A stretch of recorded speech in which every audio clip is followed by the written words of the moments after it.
Shira Sumaaleen daangaa irratti eegalteen hangaan dhuraa Harargee bulchiinsa Dirree Dawaa gahuun araddaalee baadiyyaa maqaa Oromoon ganama itti baafaterraa gara afaan Sumaalee jijjiiruun eegalamee jira. Manni marii naannoo Somaalee kun murtii isaa tanaan aanaalee mootummaa naannoo Oromiyaa 14 caaseeffama bulchiinsa mootummaa naannoo Somaalee jala galuudhaan mootummaa naannoo Somaaleetiin akka bultuu murteeffatanii jiran. Koongiresiin biyyaalessaa Faroota Eertiraadhaa qabsoo hidhannoo mootummaa Eertiraa irratti gaggeessuudhaaf qophii xumuruu beeksisan. Somaaliyaa fi Jibuutiin waliigaltee biyyoonni gaanfa Afrikaa lameen waliif mallatteessan kanaan loltoonni Jibuutii dabalataan Somaaliyaatti bobba'uu jedhameeti jira. Biyya Somaaliyaa jala kan jirtu Puntland lammiilee Itoophiyaa dokumentii hin qabne biyyattii dhiisanii akka bahaniif labsii haaraa irratti labsitee jirti. Daarektarri dhaabbataa jiddugala falmaa mirgoota namummaa Itoophiyaa kan turan obbo Yaareed Hayilamaariyaam sodaachisaa qaamolee nageenyaatiin irra gahaa jira jechuudhaan itti gaafatamummaa isaa gadhiisuu ibse. Naannoo Tigraay iddoo Kollaa Xambee jedhamuun beekamu roobni dhabamuun wal qabatee hongee namaa fi beelladarra miidhaa geessisaa jiraachuun gabaafame. Bisi fayyaa hojjetaa hospitaala Jimmaa Qatee namni maqaan isaa Yoonatan Damisee jedhamu kun dubartii sabiratti yaalamaa turte erga duuteen booda warqii morma isiitirraa fudhachuudhaan gocha safuu fi seera uumaa cabseen hidhaan adabamuu qajeelchi kominikeeshinii magaalaa Jimmaa beeksise. Komishinarri itti aanaa Komishinii Turizimii Oromiyaa obbo Daawit Muummee Alii guyyaa irraa balaa makiinaa isa mudateen lubbuun isaa dabruutu dhaga'ame. Shira Sumaaleen daangaa irratti eegalteen hangaan dhuraa Harargee bulchiinsa Dirree Dawaa gahuun araddaalee baadiyyaa maqaa Oromoon ganama itti baafaterraa gara afaan Sumaalee jijjiiruun eegalamee jira. Lafa bu'uura ganama Oromoota magaalaa Dirree Dawaa keessatti iddoolee tokko afaan Oromoorraa gama afaan Amaaraatti jijjiiramaa kan ture yoo ta'u yeroo ammaa kana hanga baadiyyaa bulchiinsaatti gadi bu'uun afaan Sumaaleetti jijjiiruu eegalanii jiru. Akka fakkeenyaatti kilaastera Jaldeessaa iddoo jedhamuun beekamu paarkiiwwan kan of keessaa qabuu fi paarkii kana keessa bineensonni hedduun leenca dabalatee kan jiraatan yoo ta'u maqaa isaa ganamaa kilaastera Jaldeessaa irraa gara kilaastera Qalaadee jecha afaan Sumaaleetti jijjiiruuf hawaasa karaa inni hin hubanneen shaakalchiisaa jiraachuun eeramee jira. Kanuma mirkaneessuuf itti aantuun hooggansa biiroo aadaa fi turizimii bulchiinsa Dirree Dawaa miidiyaaleedhaaf ibsa kennituun yeroo baay'ee kilaastera Jaldeessaa kilaastera Qalaadee yeroo jechuudhaan fayyadamtu dhagahamuun baratamaa ta'ee jira. Dubbiin kana qofaan hin dhaabbanne iddoo bu'uura magaalaa Dirree Dawaa kutaa magaalaa Kaziiraa keessatti kan argamu siidaa farda Oromoo ibsuu buqqa'ee gaalaan akka bakka buufamuuf karoorfamee jiraachuunis dhagahamee jira. Taatee kanaan kan wal qabatu torbeedharraa dirree guyyaa wixataa darbeerraa eegaluun hanga jimaata boruutti kabajamu irratti agarsiisaaf gaalli akkaataa fe'umsa Sumaaleetiin uffifamee yeroo kantiibaan bulchiinsa Dirree Dawaa obbo Kadir Jawaar yaabbatanii magaalaa keessa sosocho'anii fi agarsiisaaf dhiyaachuun isaa Egeres News Network irra gahee jira. Taateewwan torbeedharraa dirree irratti mudachaa jiran keessa agarsiisa aadaawwan shubbisaawwan garaagaraa kan jiran yoo ta'u akkaataa nyaata aadaa agarsiisuuf hawaasni baadiyyaa Harargee irraa dhufanii kan agarsiisaa turan yoo ta'u magaalaa Dirree Dawaa keessatti garuu agarsiistuu aadaa Oromoo kan taate wanti qophaa'e bal'inaan wanti mul'atu hin jiru. Kana qofa osoo hin taane uummanni Sumaalee guyyaa sana irraa eegalee shubbisa aadaa isaanii magaalaa Dirree Dawaa keessatti agarsiisaaf dhiyeessanii shubbisaa kan turan yoo ta'u baandiin guddaan iddoo aartii Oromoo irraa guddate jedhamuudhaan beekamu baandiin Arfan Qalloo osoo Dirree Dawaa keessa jiru agarsiisa kanarratti osoo hin hirmaatiin hafuu isaas ibsameeti jira. Kana qofaan osoo hin dhaabbanne magaalaa Dirree Dawaa achuma Kaziiraa keessatti kan argamu maasaraa mootummaa duraanii intala Amaaraa takka hoteelaaf dabarfamee akka gurgurame ji'ootaan dura himamaa ture jira. Gurguramuu maasaraa mootummaa kana gabaasaa kan ture Roohaatii fi gochi kun seenaa dhaloota gurguruu irraa garaagarummaa hin qabu jechuudhaan gabaasa isaa keessatti ifoomseera. Biiroon aadaa fi turizimii bulchiinsa Dirree Dawaa kanaan duras aadaa fi afaan Oromoo irratti iddoolee waltajjii irratti dhiibbaa uumaa turuu isaa kan himamu yoo ta'u hooggansi amma bulchiinsa bulchaa jiru kun kan duraanii daran caalaa aadaa keenya irratti dhiibbaa uumaa jira. Aadaa olaantummaa Sumaalee mul'isuuf Dirree Dawaa keessatti nama leellisuudha jechuun namni maqaan isaa akka hin eeramne gaafate tokko Egereef miidiyaaf himee jira. Manni marii naannoo Somaalee walga'ii idilee jaaffaa bara hojii afuraffaa ta'een caaseeffama bulchiinsaa haarawaa raggaasiseetii jira. Manni marichaas caaseeffama bulchiinsaa kana kan raggaasise beekamtii mootummaa federaalaa malee ifiin muree kan murteesse yoo ta'u, manni marii naannoo Somaalee kun murtii isaa tanaan aanaalee mootummaa naannoo Oromiyaa 14 caaseeffama bulchiinsaa mootummaa naannoo Somaalee jala galuudhaan mootummaa naannoo Somaaleetiin akka bultuu murteeffatanii jiran.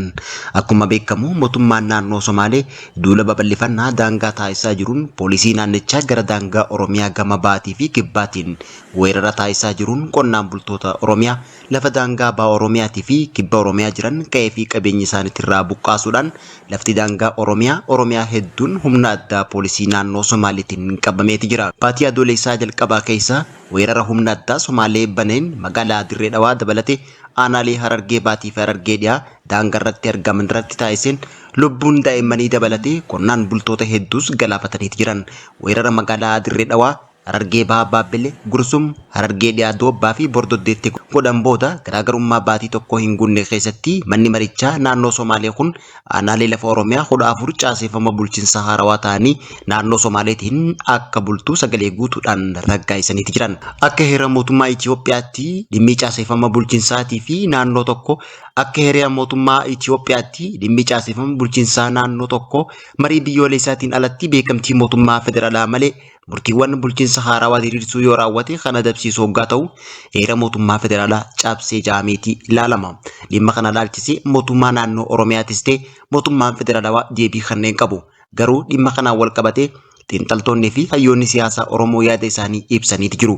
Qondaalli adda bilisummaa Oromoo duraanii obbo Ibsaa Naga'oo dhimma kana ilaalchisuudhaan barruu gara miidiyaa hawaasaa isaan irratti katabeen saamicha lafa mootummaa naannoo Somaalee osoo komishinii marii biyyaalessaa hin gaggeeffameen dura raawwatame yaadanii tarkaanfii gama tokkoon raawwatame fakkaata jechuudhaan osoo nuti qarqara marii biyyaalessaa irra jirru maaliif tarkaanfii akkanaa fudhatan ifa ta'uu baatus lafa yookaan lafa mootummaa naannoo biyyaalessaa biraa naannoo ofiitti dabaluuf fedhii qabaachuu labsuun yookaan ibsuun heera mootummaa cabsuu fi marii biyyaalessaa gufachiisuuf itti yaadanii shira xaxuu ce'ee nama jechuudhaan dubbateeti jira. Dhimma tokko bifa mariitiin komishiniin marii biyyaalessaatti dhiyeessuun waan tokko ofumaa labsuun garuu waan biraati. Adeemsa marii fi labsii tokko malee naannoo mootummaa naannoo biraa humna seera qabeessa gochuuf yaaluun dogoggora guddaa fi tarkaanfii mootummaa naannoo biyyoolessa Somaalee fudhateef deebii kennuudhaan mootummaan naannoo biyyoolessa Oromiyaatii fi mootummaan federaalawaa Itoophiyaa osoo hin bubbulin tarkaanfiiwwan heera mootummaa barbaachisoo akka fudhatan obbo Ibsaa Naga'oodhaa dhaamsa dabarseeti jira.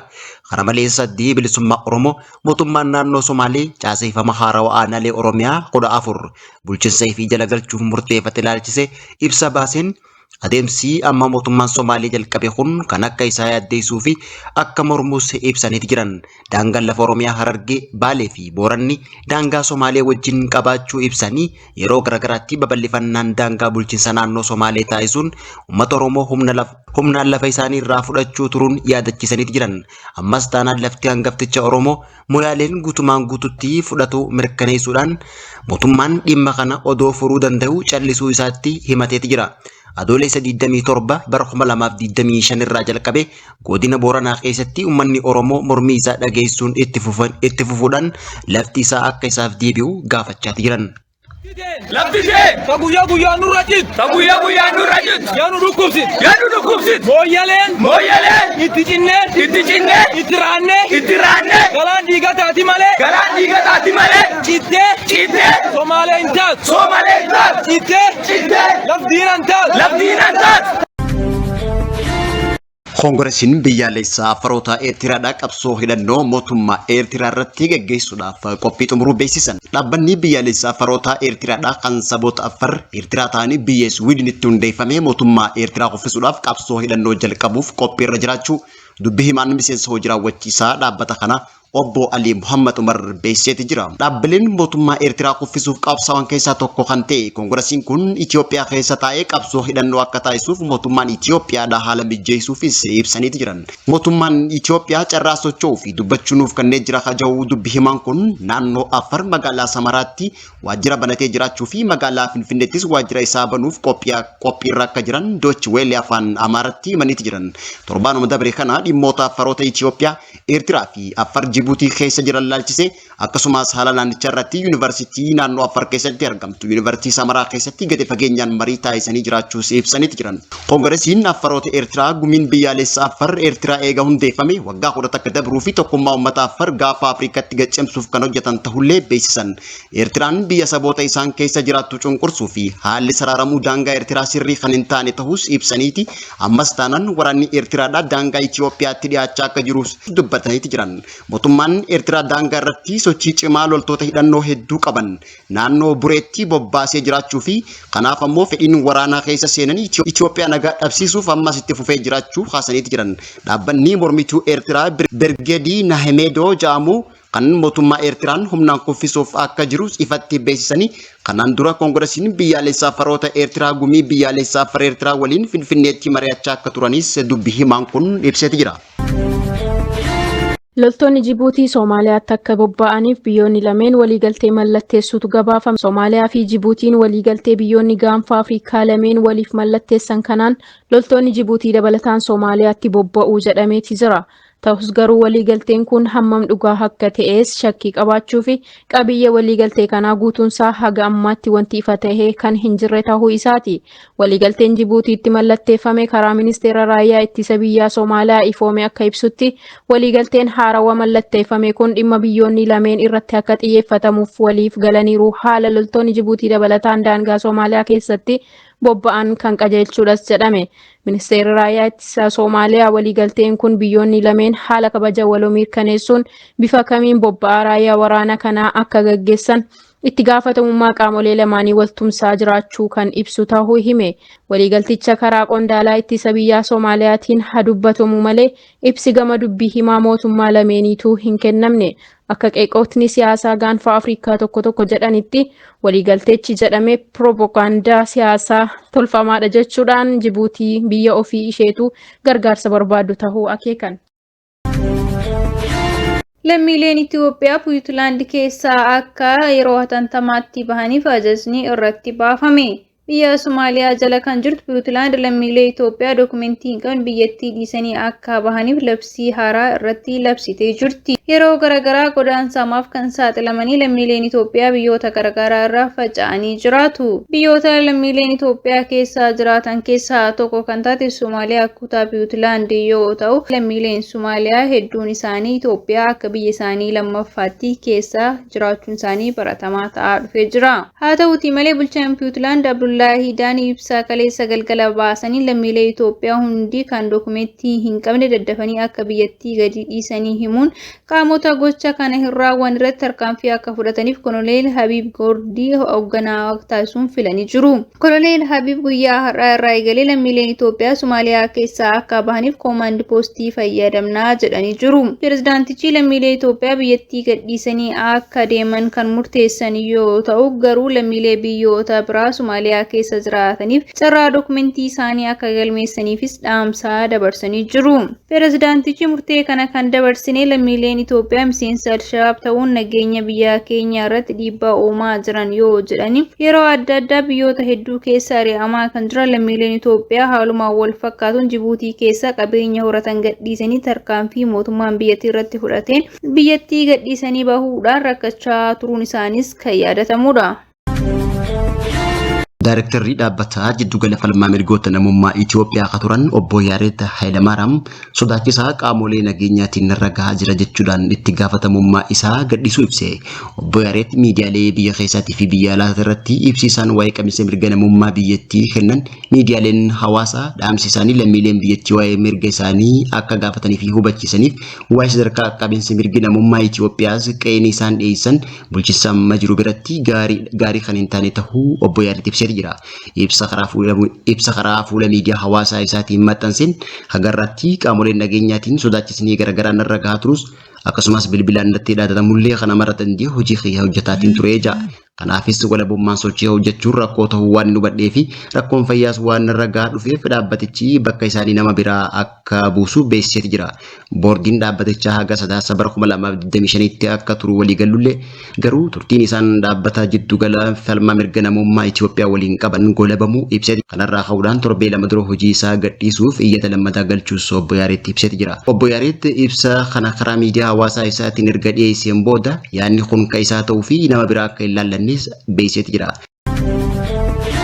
Naannoo Tigraay iddoo Kollaa Xambee jedhamuun beekamu roobni dhabamuun wal qabatee hongee namaa fi beelladarra miidhaa geessisaa jiraachuun gabaafame. Aanaa Kollaa Xambee fi naannawa sanitti hanga ammaa roobni gannaa kan hin roobne yoo ta'u sababa kanaaf daa'immanii fi manguddootarra hongeedhaan wal qabatee miidhaan guddaan qaqqabaa jira jedhame. Akkasumas Itoophiyaa roobni bara kana iddoolee tokko tokko harroobuudhaan lolaa cimaa dhangalaasaa kan jiru yoo ta'u iddoolee biroo ammoo dhabamuu roobaatiin hawaasni sodaa cimaa keessa galanii jiru. Iddoolee hanqinni roobaa jiru irratti namni bishaan dhuguu dhabuu irraa kan ka'e hanga beellada waan sooru dhabu sanyii facaase biqiluu dhabuun biyyee keessatti hafuu kan mul'atu yoo ta'u iddooleen kunniin naannoo Oromiyaa keessas kan jiran yoo ta'u baadiyaalee Dirree Dhawaa tokko tokko naannoo Harar baadiyaa keessaa qaxxaamuruun Harargee Bahaarraa hanga Somaaliyaa fi kaaba biyyattii naannoo Tigraay fi kutaa Amaaraa gam tokko hongee miidhaa cimaa qaqqabsiisaa jiraachuu fi bifa kanaan yoo itti fufe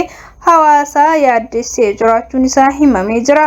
Iddoolee hongeen bal'inaan itti mul'ataa jiruu fi gogiinsaa jiru keessaa tokko kan ta'e naannoo Tigraay keessatti hanga ammaa miidhaan olaanaan qaqqabuun kan himame yoo ta'u dhabamuu roobaa kanaan wal qabatee daa'imman hedduun lubbuun isaanii sadarkaa darbuurra gahee jira jedhamee jira.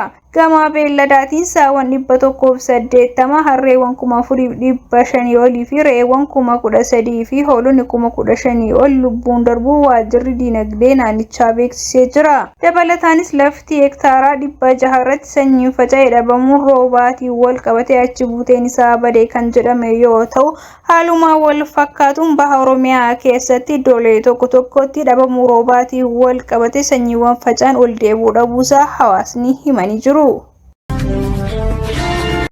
Godina Jimmaatti himatamaan ogeessa fayyaa ta'uudhaan nama du'ee jirurraa warqii baafatee hidhaan adabamuu qajeelchi kominikeeshinii magaalaa Jimmaa beeksise. Ogeessi fayyaa hojjetaa hospitaala Jimmaa katee namni maqaan isaa Yoonatan Damisee jedhamu kun dubartii isa biratti yaalamaa turte erga duuteen booda warqii morma isiitirraa fudhachuudhaan gocha safuu fi seera uumaa cabseen hidhaan adabamuu qajeelchi kominikeeshinii magaalaa Jimmaa beeksise. Qajeelchi kominikeeshinii magaalaa Jimmaa guyyaarraa ibsa miidiyaaleef kanneen akka ibsetti himatamaan kun akka lakkoofsa Itoophiyaatti gaafa guyyaa 4 baatii 11 bara 2017tti nama isa biratti wallaanamaa turte maqaan isii Aaminaa Daawwit jedhamtu wayita duutee jirtutti nama gargaaru fakkaachuudhaan reeffarraa warqee fudhachuun qarshii 50,000tti gurgurachuu amanuu ibseeti jira. Ogeessi fayyaa kun warqii mormaa reeffa dubartii duutee tanarraa baafates giraama 8 ta'uu fi maatiin erga reeffi manatti galeen booda warqicha irraa dhabuus ibsameeti jira.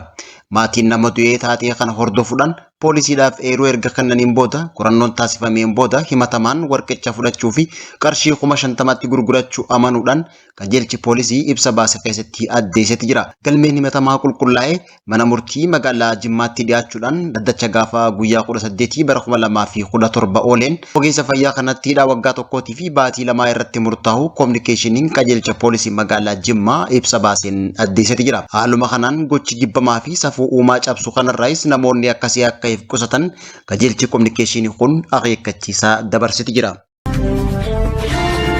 Komishinarri itti aanaa Komishinii Turizimii Oromiyaa obbo Daawit Muummee Alii guyyaa irraa balaa makiinaa isa mudateen lubbuun isaa dabruutu dhaga'ame. Obbo Daawit Muummee duula biqiltuu dhaabuutiif magaalaa Adaamaatti ba'ee odoo galaa jiru balaa makiinaa isa mudateen lubbuun isaa yoo dabartu ilmaan isaa lama wajjin makiinaa keessa turan miidhamuudhaan hospitaala galaniitti jiran. Obbo Daawit Muummee Alii dhalatee kan guddate godina Arsii aanaa Gololchaa ganda Haroo Akkiyyaatti yoo ta'u nama naamusa hojii kabajuudhaan hooggantummaa adda addaatiin uummata isaa tajaajilaa ture ta'uu bulchiinsa bulchiinsi aanaa gololcha ibseet jira. Obbo Daawit qabeenya Eekoo Turizimii Oromiyaan qabdu adda baasuun kunuunsa irratti hojii guddaa hojjetaa kan turee fi qabeenya Oromiyaan qabdu addunyaatti mul'isuuf nama gahee guddaa taphate ta'uu Koomishiniin Turizimii Oromiyaa ibseet jira. Malees obbo Daawit Muummee bara dabrii bara 2024 keessa qabeenya uumamaa godinni Harargee ba'aa qabdu kan gaara Qundhuddoo miidiyaaleen akka gabaasaniif afeerraa taasisuu fi Adaman Broadcasting Service ibseet jira. Koomishinarri Koomishinii Turizimii Oromiyaa Adde Lalisee Dhugaa